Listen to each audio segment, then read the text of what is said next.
Shalom, api lawatan untuk Indonesia. Kita semuanya kami ada tinggal di satu negara di mana ada rencana Tuhan yang sudah tertulis dan sangat dahsyat untuk lawatan di akhir zaman.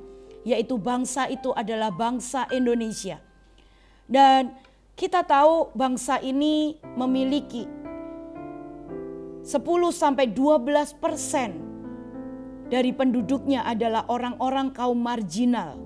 Orang-orang yang ada di bawah garis kemiskinan. Dan itulah awal dari sebuah pelayanan yang Tuhan percayakan kepada kami. Kami memulai bukan sebuah pelayanan yang besar, tapi kami memulai sebuah pelayanan. Kami memulai pelayanan itu dari orang-orang yang miskin. Orang-orang yang 10-12% yaitu kaum marginal, dan itu ada begitu banyak. Ada 27 juta jiwa, 27.000 juta jiwa yang itu adalah orang-orang miskin yang ada di Indonesia. Ya. Kita belajar di sini apa hati Tuhan untuk para kaum orang miskin. Ya. Kita mau baca dari Amsal 14 ayat ke-21. Dikatakan seperti ini. Siapa menghina sesamanya berbuat dosa, tetapi berbahagialah orang yang menaruh belas kasihan kepada orang yang menderita. Ada satu hal yang mengejutkan saya, dikatakan di dalam bahasa Inggrisnya dikatakan, itu adalah kriminal pada waktu engkau mengabaikan apabila ada orang-orang di sekelilingmu adalah orang-orang yang miskin atau orang-orang yang membutuhkan.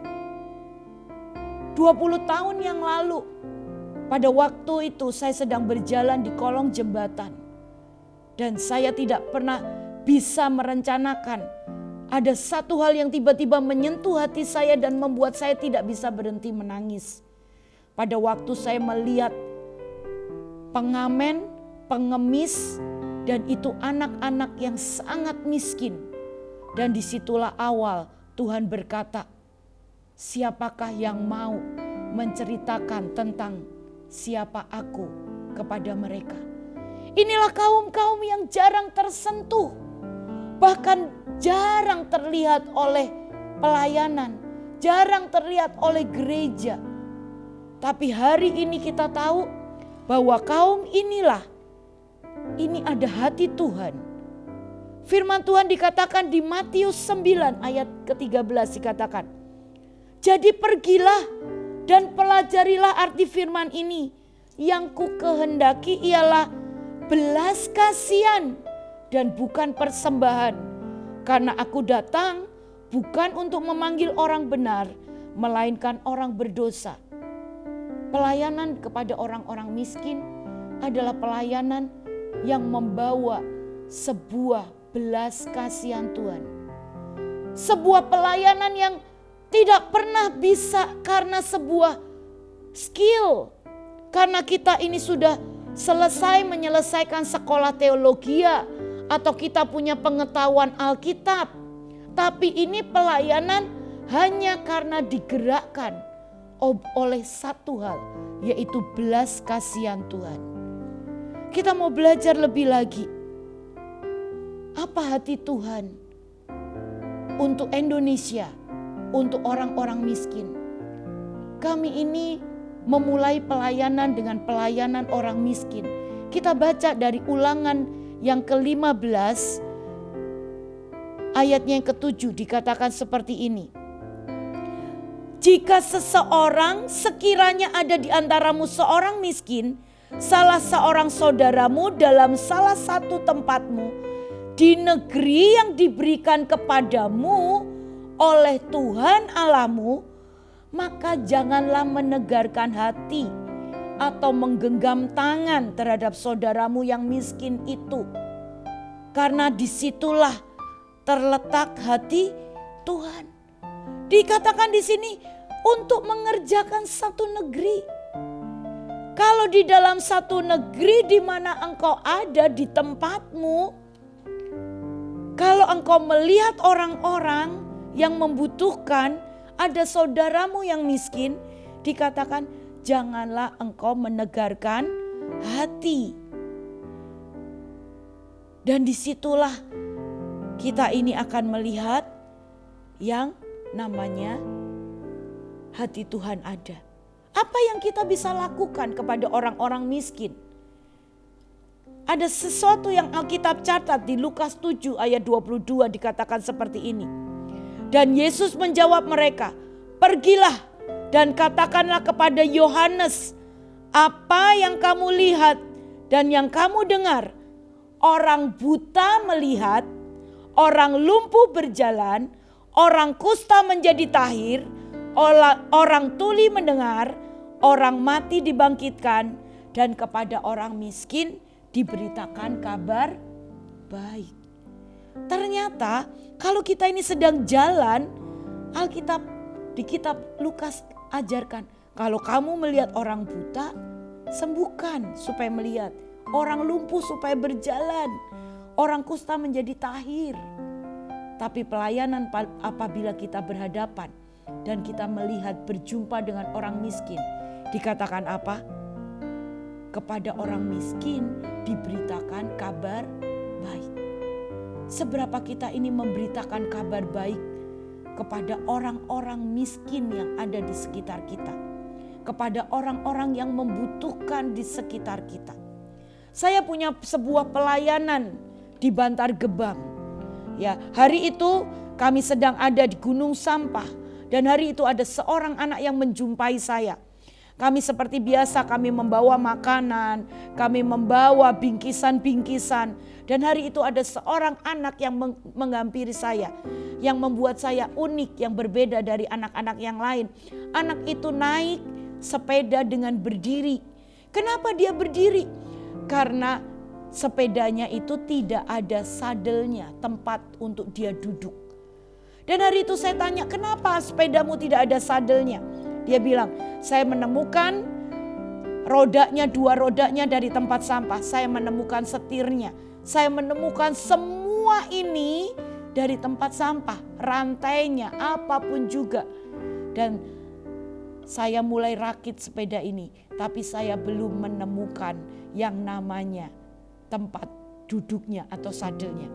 Dan buat saya ada sesuatu yang unik dari anak ini. Dan saya berkata seperti ini, maukah kamu belajar di sekolah, di tempat kakak mengajar? Dan hari itu ternyata anak itu sudah tidak pernah sekolah. Anak itu tidak bisa baca tulis. Dan hari itu anak itu datang ke sekolah kami untuk belajar. Dan hari itu semuanya kami mulai ajarkan, kami mulai bercerita, dan satu kali ada sebuah pertanyaan yang keluar dari dalam mulutnya. Kak, siapakah Tuhan Yesus? Setiap kali kakak berdoa, kakak sebutkan nama itu. Seringkali memberitakan kabar baik itu bukan selalu kita berkhotbah.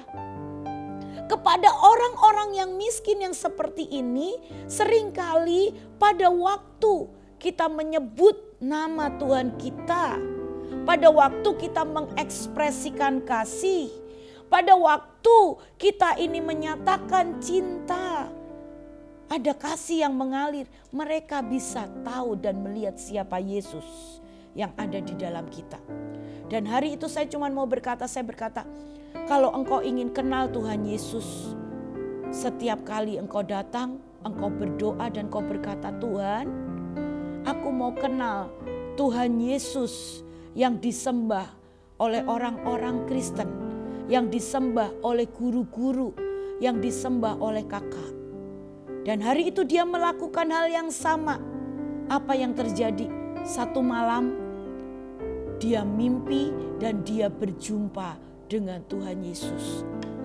Hari ini saya mau berkata, seringkali pada waktu kita ini ingin melayani Tuhan, kita seringkali terbatas, kita berkata, aku tidak mampu berkhotbah, aku tidak bisa berdoa. Tapi Tuhan menyediakan sebuah pelayanan yang sangat sederhana. sangat simpel, tapi itulah hati Tuhan, yaitu pelayanan untuk orang miskin. Dan pelayanan orang miskin itu mengerjakan kotamu, itu akan memberkati kotamu, itu akan membawa. Kenapa? Pada waktu engkau membawa kabar baik. Kabar baik itu bisa sukacita. Kabar baik itu bisa makanan di saat mereka tidak punya makanan. Kabar baik itu bisa pakaian di saat mereka kekurangan. Dan itulah kita sedang membawa Tuhan Yesus dan membawa perjumpaan dan pengenalan akan Tuhan di tempat-tempat, di lorong-lorong yang dibutuhkan. Sekali lagi saya mau berkata, di sini dikatakan di Matius 25 ayatnya yang ke-40.